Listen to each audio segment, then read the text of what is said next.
Olá, seja muito bem-vindo de volta a mais um episódio do Um Pod. Boa, vamos falar de bem-estar, vamos falar de saúde, vamos falar de trabalho. Vamos. Meu nome é Alex, eu sou Eu médico, sou Fernando, publicitário. então vamos lá. A gente no último episódio falou sobre ambiente de trabalho, sobre manejo de estresse, uma série de questões que são importantíssimas. Mas tem uma coisa que a gente vê se desenvolvendo, e eu acho que você estuda muito isso, faz parte até do livro que você escreveu, que é uma busca de um propósito maior ligado ao trabalho e até, por que não, uma busca de espiritualidade ligada ao trabalho. Não vou nem falar uma espiritualidade no ambiente de trabalho, né? Porque eu acho que isso aí talvez fuja um pouco. Mas o seu propósito, você, de acordo com aquilo que você acha correto, a sua missão, aquilo que você tem como correto, né? como um alvo, uma meta de vida, e como que isso está intimamente ligado à sua espiritualidade e o trabalho que você exerce. Quer dizer, é possível você abordar ou misturar espiritualidade com trabalho? É possível. É possível, eu percebo que há uma certa dúvida dos gestores quando se aborda o tema, tem uma questão assim, falar de espiritualidade e trabalho, né? Parece não fazer muito sentido. Mas sim, é possível. Eu consegui, eu faço. E para mim, eu até citei no último episódio, foi como uma válvula de escape saudável, assim, sei lá, posso estar chamando de válvula de escape, ou se é algo muito maior, mas a espiritualidade, quando eu entendi como ela poderia ser adequada ao que eu faço, e as marcas, de alguma maneira, como elas podem conectar a espiritualidade naquilo que faz, fez muito sentido. Acho que é importante a gente contextualizar isso. Por muito tempo, nós fomos mensurados pelo nosso QI, pelo nosso QE, principalmente esses dois quocientes de inteligência. Sim, QI mais antigo, né, que é coeficiente de Sim. inteligência, o que é, para quem não conhece, é o coeficiente emocional ou inteligência emocional. Isso, então o nosso intelecto e a nossa inteligência emocional, por muitos anos, foram base de mensurar se um indivíduo era bom ou não o suficiente para continuar ali naquele ambiente de trabalho. E hoje tem o quê? Hoje tem o...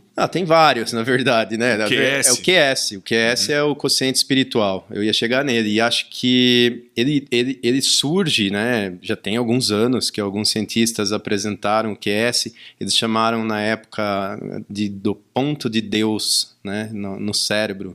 Então, por alguns exames de imagem, através de alguns experimentos, de algumas pesquisas, uma cientista muito conhecida nesse núcleo de espiritualidade, chamada Dana Zohar, ela traz resultados em que as pessoas submetidas a esse exame, toda vez que falava-se algo relacionado a Deus, à espiritualidade ou a crenças, uma determinada área do cérebro, área do lobo central se iluminava.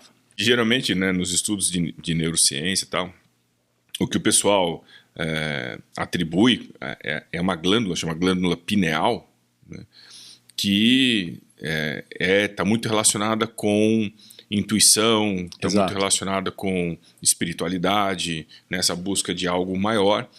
E isso daí já é meio que conhecido há muito tempo. Tanto que o olho de Horus, aquele desenho, né, do olho com aquela sobrancelha, cílios, que os egípcios, né, tinham, na verdade é uma retratação, né, artística da glândula pineal. Boa. Então, e eles usavam, né, na meditação, etc., tentar ativar essa glândula, como é feito até hoje, para você buscar esse algo maior. Então, acho que esse é o termo, na verdade, que você estava buscando. Okay. Mas manda bala, porque isso não muda em nada a essência do trabalho. E aí, voltando. Dana Zohar, ela apresenta, então, através de algumas pesquisas, o que ela chamou de ponto de Deus no cérebro. Show. Esse ponto de Deus no cérebro, que depois ela chama, ela traz através do conceito de QS, né, do quociente espiritual, ele vem num momento em que se entendia que QI e QE não estavam sendo suficientemente capazes de responder a alguns questionamentos alguns relatos de pessoas que, mesmo inteligentes, intelectualmente falando, ou sob controle das suas emoções, hábeis no interrelacionamento, entendiam aquela sensação de vazio, aquela sensação de falta, aquela sensação de por que eu estou fazendo isso tudo? Faltava uma cola ali. Faltava algo que respondesse, assim, por que eu estou acordando todo dia cedo, vindo trabalhar e lidando com esse estresse?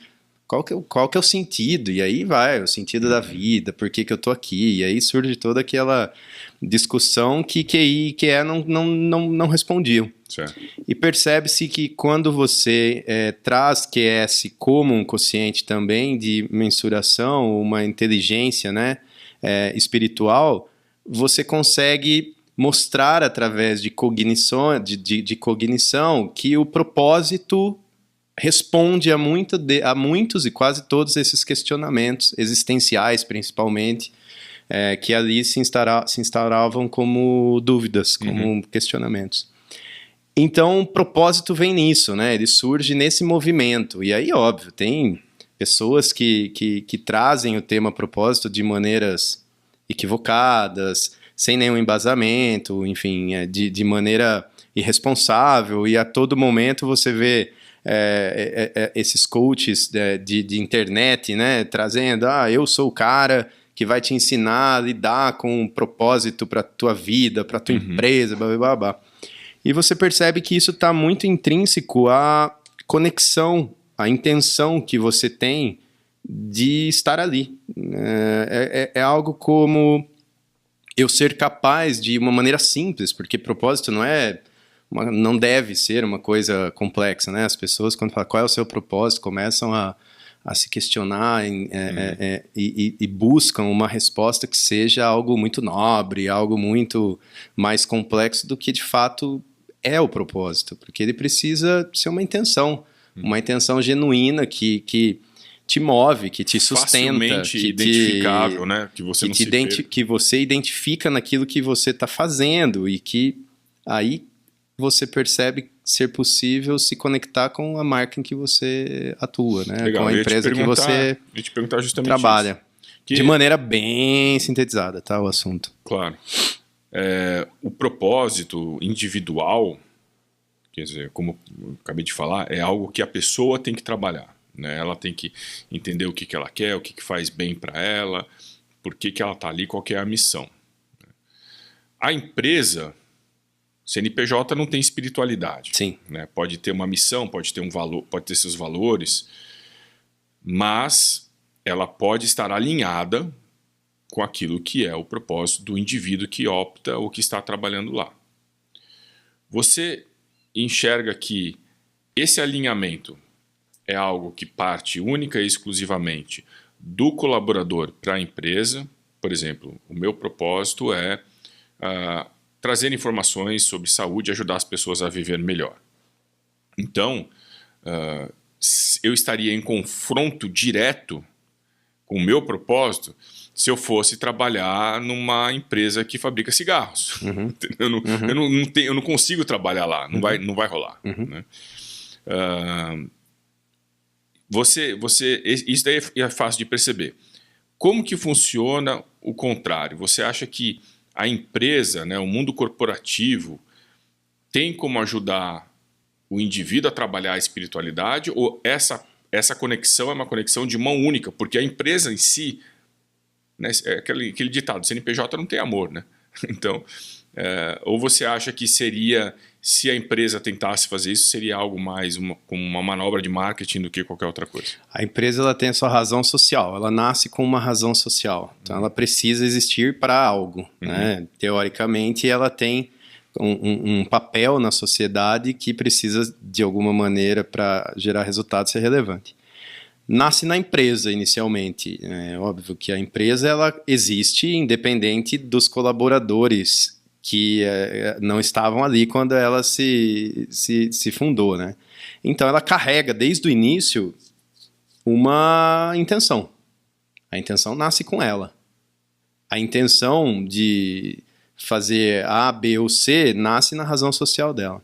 Quando eu, indivíduo, passo a trabalhar para essa empresa, eu preciso entender se aquilo que eu tenho como intenção se conecta ao que ela oferece. Dificilmente a empresa vai dizer, eu vou olhar intenções individuais e moldar a minha. Não, é o oposto, né? Sim. A empresa, ela existe. Ela, independente se o Alex está aqui ou não, ela vai continuar existindo. Óbvio que as pessoas têm uma importância nesse processo para modificar alguns aspectos na empresa que possa ser ajustado. Por que não? Então, eu tenho uma empresa que tem como propósito facilitar ideias que comunicam, que treinem, que aculturem pessoas dentro de seus ambientes de trabalho. Isso é o que a minha empresa faz hoje.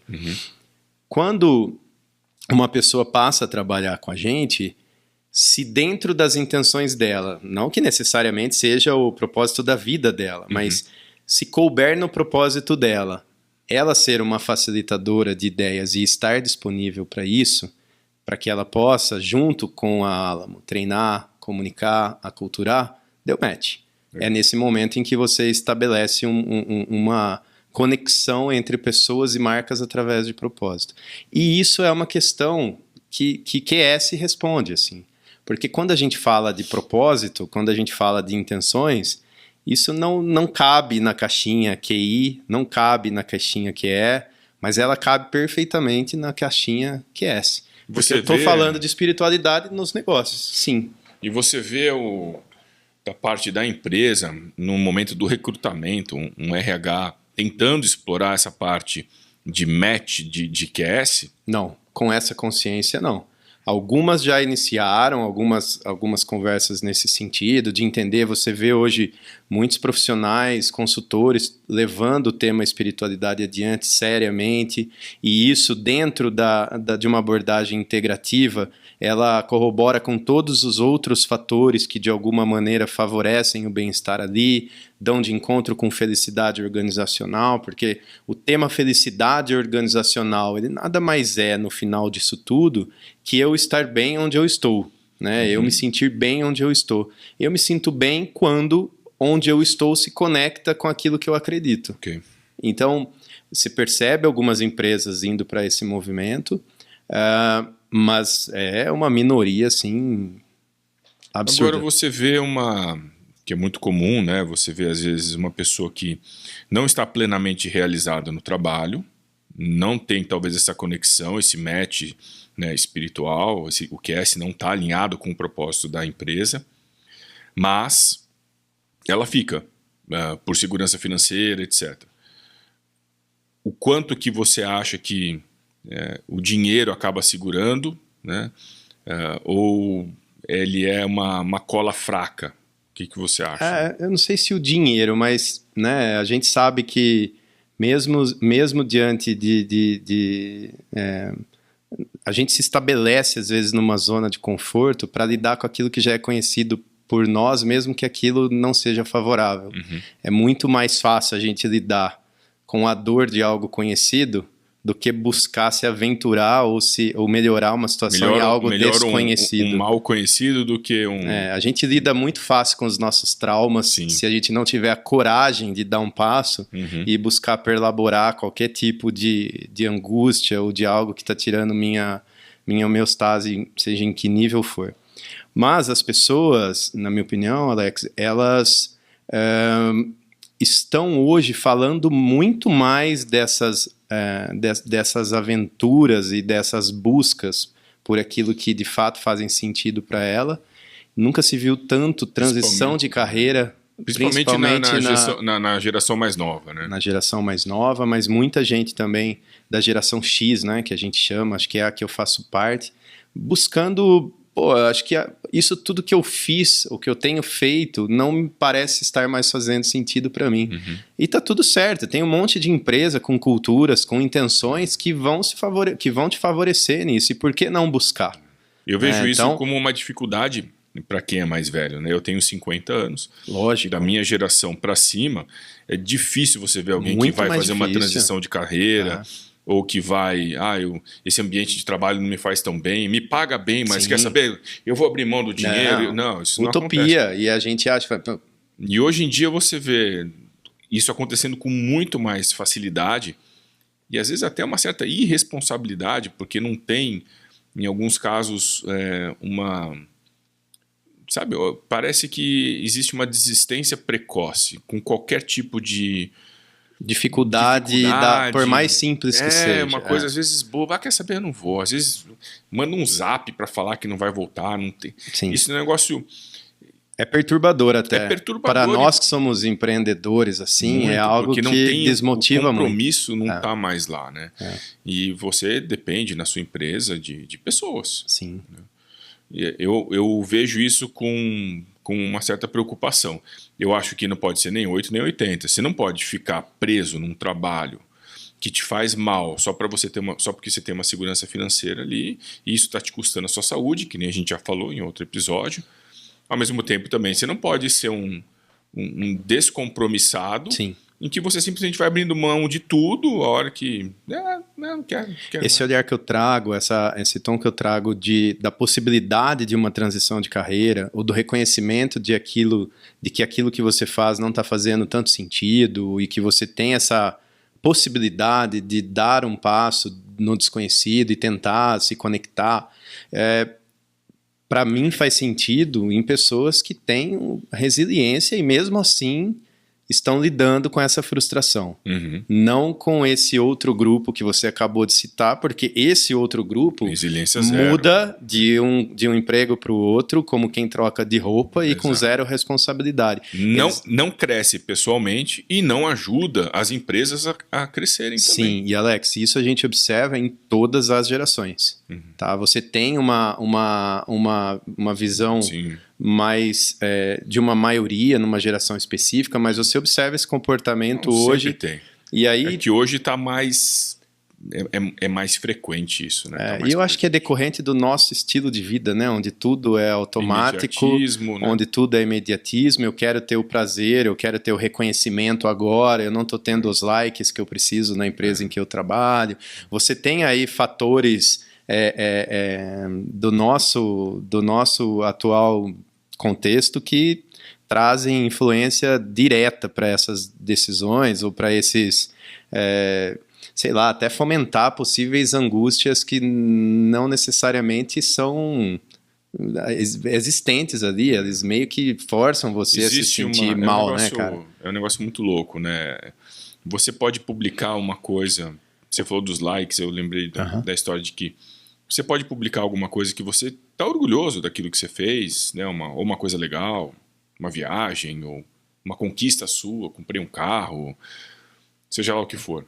Uma roupa nova, cortei meu cabelo, qualquer coisa. Beleza, você posta lá. Você recebe 100 likes ou 100 comentários favoráveis. Um único comentário desfavorável te derruba de uma maneira inacreditável, desproporcional. Você teve 100 que te elogiaram, ou que estão do seu lado, batendo palma. Basta um falar, nossa, que horrível, cara, se liga, você é ridículo, não sei o que, babá, que você desmorona. Essa fragilidade, será que é algo... Eu acho que a gente sempre fica mais preocupado com os aspectos negativos, né? Mas me parece muito mais exacerbado agora do que antes, ao ponto de jovens, né, e de adolescentes cometerem suicídio por causa de bullying. Pois é. Tudo bem, né? Eu me sinto velho quando eu falo isso, mas na minha época, né, aquela história, o bullying fazia parte do dia a dia. Você tomava um tapa na orelha, você resolvia com outro tapa na orelha, o cara te colocava um apelido, você colocava um apelido pior no cara. E vida que segue, depois você dá risada disso. Hoje, isso é assédio moral, isso é bullying, isso... Essa atenção, esse foco demasiado naquilo que é potencialmente ruim, potencialmente grave, eu acho que cria um sistema de ficar fomentando aquilo, né? Você alimenta, você cria um ciclo vicioso em cima daquilo. E a pessoa que recebe a atenção porque ela está lá choramingando, ela fala, opa, descobri uma maneira, mesmo que inconsciente, descobri uma maneira de ficar recebendo atenção. E toda hora está lá com os mimimis da vida, né? Eu acho que isso faz com que, voltando ao tema da espiritualidade, que essa pessoa tenha até dificuldade de encontrar um propósito na vida, né? De se encontrar, porque qualquer tapinha, qualquer coisinha que der errado, ela Ela tem talvez um grau de uma facilidade para frustração muito maior. Né? E você traz o tema espiritualidade também sob uma vertente em que as empresas mais atentas a esse momento de, sei lá, espiritualizar suas conversas, seus processos, seus projetos, elas hoje detêm um conhecimento que coloca foco na busca por entender essa pessoa e que responde o começo da nossa conversa quando você me questionou, mas a espiritualidade, a intenção, né? A intenção, ela vem da empresa para o colaborador ou do colaborador para a empresa. Nessa troca, nesse entendimento, a empresa se predispõe a entender o que conectaria mais aquele colaborador a ela, porque tem muitos talentos, né? A gente olhou agora um aspecto negativo, mas graças a Deus a maioria é talentosa, a maioria está de alguma maneira, talvez mesmo se sentindo desconectada, buscando se conectar. E a empresa, ela entende isso e oferece, talvez, conversas, facilita momentos para demonstrar suas reais intenções e buscar a conexão com essa pessoa.